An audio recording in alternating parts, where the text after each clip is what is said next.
Now everybody thinks there's a PsyOp conspiracy theory, and this one actually made it substantially worse. X blocks searches for Taylor Swift after explicit AI fakes circulate. So long story short, on Twitter/X, a bunch of extremely graphic images of Taylor Swift started emerging. Yo, these pictures were crazy. Yeah. And it never ends because it takes 2 seconds to make more. But now, at a time when everyone is suggesting that Taylor Swift is part of a conspiracy to rig the Super Bowl so that she can help the Democrats win in some way, this controversy around AI images happens, which results in one of the biggest social media platforms in the world shutting down your ability to search for things related to her. This is a media blackout on Taylor Swift. The Twitter X is the news. I mean, even Elon is talking about it. All these news industries, news organizations are collapsing because we get our information directly from the pipeline on X. Now, what happens if X says, for whatever the amount of time was, you cannot search for Taylor Swift? Was there a video circulating of Taylor Swift accepting money from George Soros? I don't mean that literally. I'm making a joke. But like, what would, if someone said, I got the scoop, I have the proof right here, Taylor Swift accepting money, and they post it, nobody can find it. Yeah. This is like the deranged evolution of the Barbra Streisand effect. What happened with the photos of her house back in the day. You take something away, it makes everyone want to go look at it. And this is like a terrible thing to want to go look up, but I guarantee you it only made people look it up more. But yeah, I see that point. It's almost like they're Hunter Bidening, the Hunter Biden laptop story to the Taylor Swift story now. So Nuix is just like old Twitter in some regard. Is that disappointing? Did you? Yeah, I wasn't not surprised though. I've seen a lot of things that this new company does that are similar to the old one. You know, I like it. It's more fun, but and I don't. The images are terrible. I wish they'd get rid of all the Nancy Pelosi nude AI photos, honestly, as well, because they are damaging my soul. And people, they keep popping up in my feed. I'm like, why? He's not searching for them. He swears. Why? Yeah. Imagine. I really need that Pelosi cleavage. They're gonna clip that. Oh man. Great. Didn't I see today that Elon, his reaction to this was they're going to add up another 100 employees just to monitor content? No. I saw that. Yeah, today. Oh, that makes me so nervous. We have a super chat from Trump. Trump won. He says, look at Benny Johnson's ex. Soros owns her entire music catalog. I'm going to break this down for you and help you understand exactly what's going on and why Taylor Swift is your greatest opportunity. Conservatives, don't waste it. Benny Johnson posts, flashback, Taylor Swift. Let me play the clip for you. It's 15 seconds. And you can listen to Taylor in her own words. I had the chance to purchase my music. I had the chance to purchase my music outright.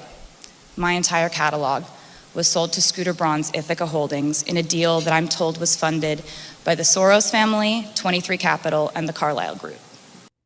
What does that mean? These people who believe that she's a Democrat PsyOp think she is now sold to Soros's family or funded, sold to someone by that, and that she now has to work for them. No. Taylor Swift publicly slammed the Soros family on numerous occasions for stealing her music. They basically outbid her for the rights to her own song, to her own master recordings. She got mad because the amount they were trying to spend on the songs was not actually worth what the songs could generate. So she was losing all of the work she had did for years. She, again, publicly slams them, then says, I own the artistic composition, but they bought the masters. I will re-record all of my music to sink Soros's $300 million investment. One of the most epic smackdowns of the Soros family. Let me stress, it was something like $300 million. And by her going out and re-recording the masters, she ripped that investment from them to zero while publicly calling them out. The opportunity here for anybody who actually looked into this and paying attention is you've got an army of teenage girls who love Taylor.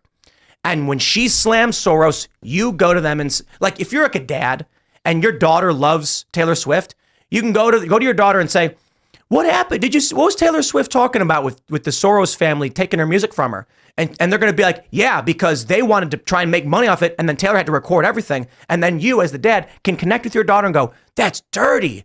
Why would they do that to Taylor? Man, those Soros people sure are bad. There you go. This is the argument that people are making right now. Like, I'll see these posts from dads being like, I saw this video of this dad with like his young girls, like maybe like, 2, 5, and 7 or something. And they're all cheering, watching the Super Bowl or the Chiefs game because Taylor Swift is there. And they're like, wow, so exciting. Taylor Swift is organically driving women to like bond with their dads and to get into football, whatever else. Like, conservative dads could do this too. They could use George Soros. They could talk about these things. They'd probably be pretty interesting conversations about copyright law and like intellectual property. They're just at the same, for whatever reason, deciding like, no, we can't talk about this because Taylor Swift endorsed Joe Biden one time. She endorsed Joe Biden. She's in the documentary saying she's a Democrat, all that stuff. Of course, Hollywood is. This is what they do. Big donors, big companies, they go to celebrities and they say, you're on our side or else. In this instance, they ripped her off. They bought her music out from underneath her in a dirty move. And her statement was something like, I hope it was worth it.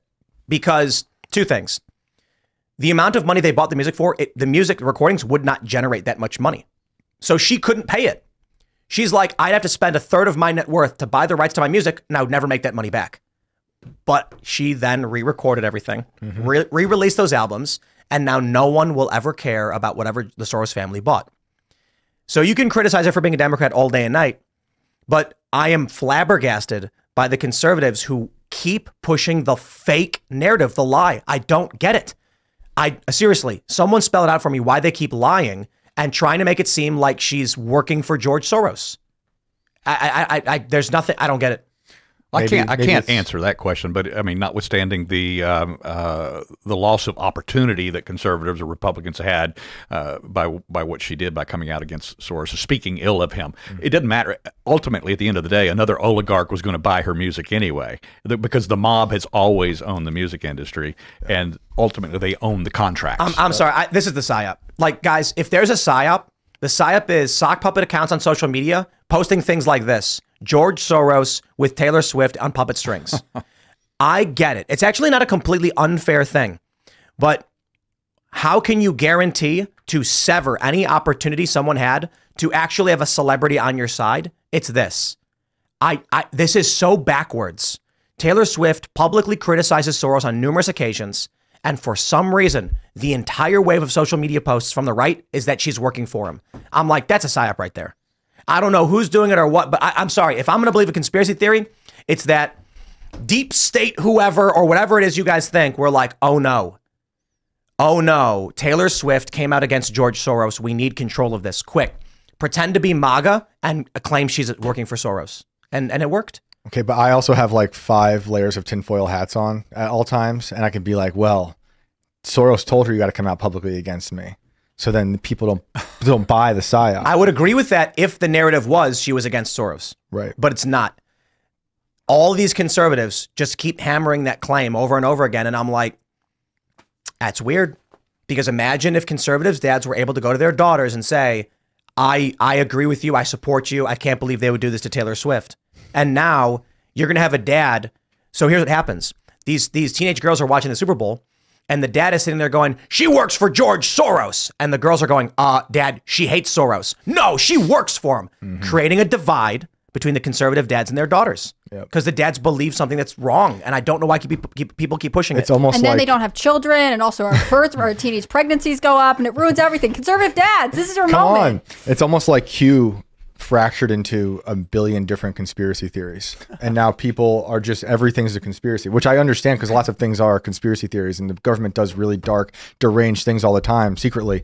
But yeah, this doesn't feel that way to me. It's just, we're such a low trust society, right? You can't trust anything that comes out. Kind of should be. We can't even look at Taylor Swift dating like the hunky football player and be like, wow, good for her. But it's also anything that comes out of Hollywood, I distrust. Yeah, I think you made a good point about her being 34. Like, here's a conspiracy theory for you. Taylor Swift is about to hit the wall.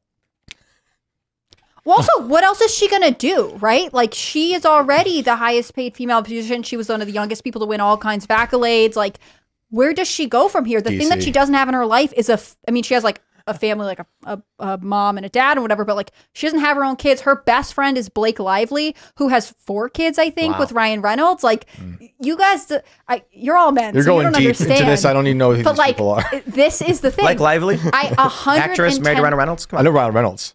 His wife. Yeah. They have lots of kids together. So they'll adopt Taylor. No, I think she is like one of their, I don't know, whatever. But Wait, like the thing is, I think she's one of their like godparents or something. Yeah. But like, I think ultimately Taylor Swift is so interesting to me because she represents this thing that all women were supposed to do, which is to rise to the top and to be mad at men because they take their career away, even though they're clearly succeeding where men could never succeed. I'm sorry, there's just no male pop star that has this kind of attention over female fans.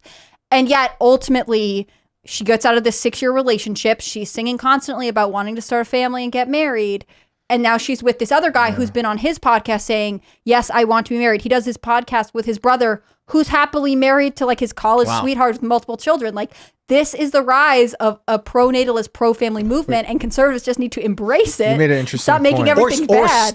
Or steal it. Co-opt it. Come on, Yeah, exactly. team. If the truth is that Taylor Swift is a big psyop and she's like gonna go Democrat, whatever, the narrative from the right needs to be to take control of the river, that massive force coming at you, and divert it by, instead of attacking the things she does with Democrats, support the things she's doing. Like, I love that Taylor says she wants to have a family. She's right. And Travis saying the same thing. How wholesome. I actually am really inspired she doesn't like George Soros. What a good person. Make that the focal point. Right. Also, I've been thinking, I'm not a fan of hers. I can appreciate some songs, but like the work ethic that went into re-recording everything is crazy. Like, didn't Michael Jackson buy all the Beatles music catalog? That's the last time I cared about who bought whose catalog was when Jackson bought all of the Beatles publishing. Can you tell that story really quick? Isn't it like McCartney? Didn't McCartney tell Jackson you should own music catalog, and then Jackson turned around and bought the Beatles? He actually outbid McCartney for his own songs. But see, here's the difference between what we're talking about now and then. Yeah. There was no politics involved in that at all. Now everything is shaded by politics. Totally now. agree. We can't get away from it. Nope. Man, it's just Taylor Swift pulled off what may be one of the biggest FUs to the Soros family ever. They bought music for something, I think it was 300. Can you fact check me on this? I think it was $300 million. And then by her re-recording it all, she ripped $300 million out of their pockets. Man. That's because their investment becomes zero. So they bought the masters, not the publishing. So she owns the artist composition. Right. Which means the song's Correct. core. Yeah. Okay. The recordings she did were bought by Soros and the Carlyle Group and these other investors. By re-recording it, that investment was worthless now. Right. Just absolutely worthless. Yeah. And it's He sold it for it's never been disclosed, but they believe it's north of $300 million. By he, you mean Scooter Braun? Scooter Braun. Yep. And Wow. she was saying something like, it's not worth it. Imagine all of those songs on streaming platforms. How much money will it generate? Nowhere near that much in their lifetime. That means she would have to, it may have been that they knew Taylor wanted her career. This is her life's work. And they were probably thinking, like, you're a billionaire. If you want it, we're going to drive the price up to $300 million. You'll never make that money back. It's ours. Was she smart enough to realize it wasn't worth it? Yes. And then she said no. Okay, well, now I'm a fan. And here's the thing. Maybe that Converting Swiftie fans. this may have been the move to try and control her. Basically, you're a high-profile celebrity. You work for us now, or we will own your life's work and you can do nothing about it. Instead, she goes, I will re-record every single song and you will get nothing. Thanks for watching this clip from the Timcast IRL podcast. Hang out with us live Monday through Friday at 8 p.m. and become a member over at timcast.com for uncensored, members-only shows exclusive. Thanks for hanging out, and we'll see you all next time.